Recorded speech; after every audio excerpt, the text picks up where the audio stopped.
Hi friend, welcome back to my YouTube channel. Super ടേസ്റ്റിൽ ഒരു ഇഞ്ചിക്കറി ഉണ്ടാക്കിയാലോ? അതെങ്ങനെയാണ് തയ്യാറാക്കുന്നതെന്ന് നോക്കാം. അപ്പം നമുക്ക് വീഡിയോയിലേക്ക് പോയാലോ? ഇഞ്ചി ഞാൻ എടുത്തിട്ടുണ്ട്. ഇതുപോലെ കനം കുറച്ച് വേണം അരിഞ്ഞെടുക്കാൻ, അല്ലെങ്കിൽ ഇത് മൂത്ത് കിട്ടുകയില്ല. 1 ടേബിൾ സ്പൂൺ പൊടിച്ച ശർക്കര എടുത്തിട്ടുണ്ട്. ശർക്കര 1 ടേബിൾ സ്പൂണേ ഞാൻ എടുത്തിട്ടുള്ളൂ. മധുരം കൂടിപ്പോയാൽ പിന്നെ ഇഞ്ചിക്കറിയുടെ ആ ടേസ്റ്റ് കിട്ടുകയില്ല. അരക്കപ്പ് തേങ്ങ എടുത്തിട്ടുണ്ട്. കുറച്ച് പുളി ഞാനൊന്ന് വെള്ളത്തിൽ ഇട്ടിട്ടുണ്ട്. സാമ്പാറിലൊക്കെ ഇടുന്ന പുളി ഉണ്ടല്ലോ, അതാണ് എടുത്തിരിക്കുന്നത്. 2 പച്ചമുളക് വട്ടത്തിലൊന്ന് അരിഞ്ഞെടുത്തിട്ടുണ്ട്. 1 കപ്പ് ചെറിയുള്ളി എടുത്തിട്ടുണ്ട്.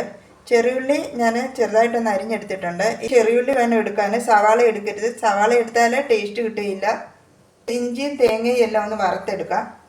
ഇതിലേക്ക് ആവശ്യത്തിനുള്ള എണ്ണ ഒഴിച്ചു കൊടുക്കാം. ഞാൻ എടുത്തിരിക്കുന്ന വെളിച്ചെണ്ണയാണ്. ഇതിനുവേണ്ടി വെളിച്ചെണ്ണ മാത്രമേ എടുക്കാവൂ. മറ്റ് ഓയിലൊന്നും തന്നെ യൂസ് ചെയ്യരുത്. അപ്പോൾ ഇതിന് ഇഞ്ചിക്കറിക്ക് അത്ര ടേസ്റ്റ് കിട്ടുകയില്ല. ഇനി ഇതിലേക്ക് ഈ ഇഞ്ചി ഇട്ട് കൊടുക്കാം. ഫ്ലെയിം കുറച്ചിട്ട് വേണം ഇഞ്ചി വറുത്തെടുക്കാൻ, അല്ലെങ്കിൽ കരിഞ്ഞു പോകാൻ ചാൻസ് ഉണ്ട്.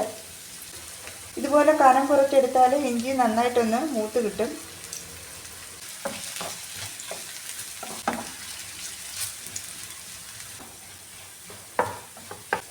ഇഞ്ചിയൊക്കെ നന്നായിട്ടൊന്ന് മൂത്ത് വന്നിട്ടുണ്ട്. ഇനി ഇതിലേക്ക് ഈ തേങ്ങയും ചെറിയുള്ളിയും ചേർത്ത് കൊടുക്കാം. ചെറിയുള്ളി അതും കൂടെ ചേർത്ത് കൊടുക്കാം.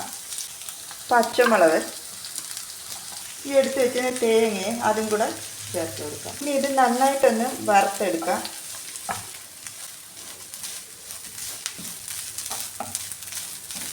ഞാനിപ്പോൾ മീഡിയം ഫ്ലെയിമിൽ താഴെയാണ് ഇട്ടിരിക്കുന്നത്, അല്ലെങ്കിൽ ഇത് കരിഞ്ഞു പോകാൻ ചാൻസ് ഉണ്ട്.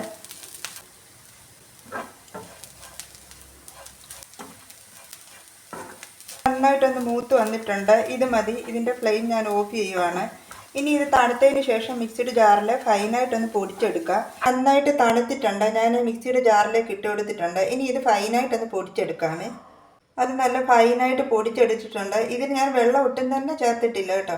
വെള്ളം ചേർക്കാതെ വേണം ഇത് പൊടിച്ചെടുക്കാൻ. ഇതിലേക്ക് ആവശ്യത്തിനുള്ള എണ്ണ ഒഴിച്ചു കൊടുക്കാം. ഞാൻ എടുത്തിരിക്കുന്ന വെളിച്ചെണ്ണയാണ്. എണ്ണയൊന്ന് ചൂടായിട്ടുണ്ട്. ഇനി കടുക് ഇട്ട് കൊടുക്കാം. ഇനി വറ്റൽമുളകും കറിവേപ്പിലയും കൂടെ ഇട്ട് കൊടുക്കാം. ഇതിൻ്റെ ഫ്ലെയിം ഞാനിന്ന് കുറച്ച് വെച്ചിട്ടുണ്ട്. ഇനി ഇതിലേക്ക് ആവശ്യത്തിനുള്ള പൊടികൾ ചേർത്ത് കൊടുക്കാം. മല്ലിപ്പൊടി 1 ടീസ്പൂൺ എടുത്തിട്ടുണ്ട്. മുളക് പൊടി ഞാൻ 1 ടീസ്പൂൺ എടുത്തിട്ടുള്ളൂ. ഞാൻ എടുത്തിരിക്കുന്ന കാശ്മീരി ചില്ലിയാണ്, കാരണം ഇഞ്ചിക്ക് ആവശ്യത്തിനുള്ള എരിവുണ്ട്.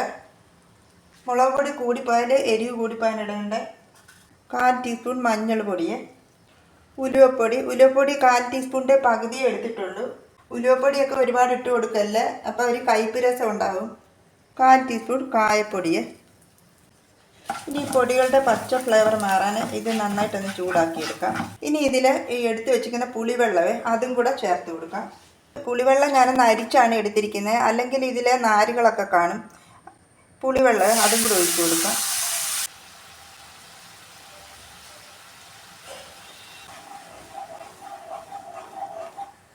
ഇതൊന്ന് തിളച്ചിട്ടുണ്ട്. 1/2 കപ്പ് വെള്ളം കൂടെ ഞാൻ ഒഴിച്ചു കൊടുക്കുകയാണ്. ഞാൻ എടുത്തിരിക്കുന്നത് തിളപ്പിച്ച വെള്ളമാണ്. ഇതൊന്ന് തിളച്ചിട്ടുണ്ട്. ഇതിലേക്ക് ഈ മിക്സി പൊടിച്ച് വെച്ചിരിക്കുന്ന ഇഞ്ചിയും തേങ്ങയും അതെല്ലാം കൂടെ ചേർത്ത് കൊടുക്കാം.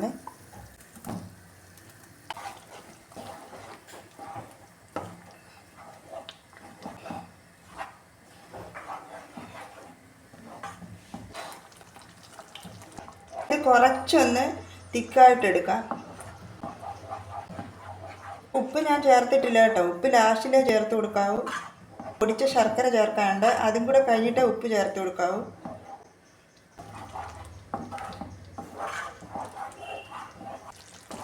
ഇത് കുറച്ചുകൂടെ ഒന്ന് കട്ടിയായിട്ട് വന്നിട്ടുണ്ട്. ഇനി ഇതിൽ ഈ പൊടിച്ച ശർക്കരയെ അതും കൂടെ ചേർത്ത് കൊടുക്കാം. നന്നായിട്ടൊന്ന് മിക്സ് ചെയ്ത് കൊടുക്കാം. ആവശ്യത്തിലുള്ള ഉപ്പ് കൂടെ ചേർത്ത് കൊടുക്കാം.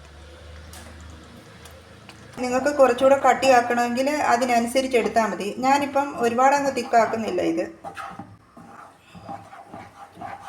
ഇനി ഇതിൻ്റെ ഫ്ലെയിം ഓഫ് ചെയ്യാമേ. ഞാനിപ്പോൾ ഈ പരുവത്തിലാണ് ഇത് എടുത്തിരിക്കുന്നത്. ഇനി ഇത് തണുക്കുമ്പോൾ കുറച്ചുകൂടെ അങ്ങ് കട്ടിയാവും.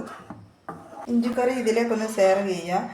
ഇത് വളരെ കുറച്ചേ ഉള്ളൂ കേട്ടോ, കാരണം ഇഞ്ചിക്കറിയൊന്നും നമ്മൾ ഒരുപാട് കഴിക്കില്ലല്ലോ. നല്ല ടേസ്റ്റാണ് ഈ ഇഞ്ചിക്കറി. കാണുമ്പോൾ തന്നെ അറിയാമല്ലോ ഇത് ടേസ്റ്റിയാണെന്ന്.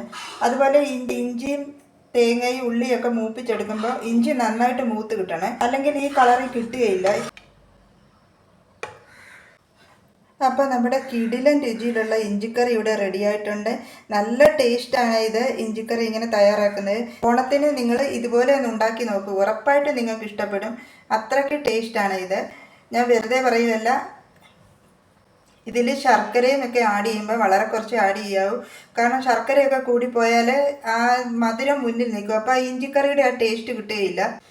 തയ്യാറാക്കാനും വളരെ ഈസിയാണ്. നിങ്ങൾ ഒന്ന് ട്രൈ ചെയ്ത് നോക്കിയിട്ട് ഫീഡ്ബാക്ക് അറിയിക്കാൻ മറക്കരുത്. എൻ്റെ വീഡിയോ ഇഷ്ടമായ ലൈക്ക് ചെയ്ത് സപ്പോർട്ട് ചെയ്യാൻ മറക്കരുത്. നിങ്ങൾ എൻ്റെ വീഡിയോസ് ആദ്യമായിട്ടാണ് കാണുന്നതെങ്കിൽ പ്ലീസ് എൻ്റെ ചാനൽ ഒന്ന് സബ്സ്ക്രൈബും സപ്പോർട്ടും കൂടെ ചെയ്തേക്കണേ. എൻ്റെ വീഡിയോ ഇഷ്ടമായ ലൈക്ക് ചെയ്യുക, ഷെയർ ചെയ്യുക, സബ്സ്ക്രൈബ് ചെയ്യുക, ബെല്ലൈക്കണൂടെ ഒന്ന് എനേബിൾ ചെയ്ത് വെച്ചോളൂ. ഞാനിടുന്ന വീഡിയോസൊക്കെ നോട്ടിഫിക്കേഷനായി ലഭിക്കുന്നതായിരിക്കും. അപ്പോൾ നമുക്ക് നെക്സ്റ്റ് വീഡിയോയിലൂടെ വീണ്ടും കാണാം. താങ്ക്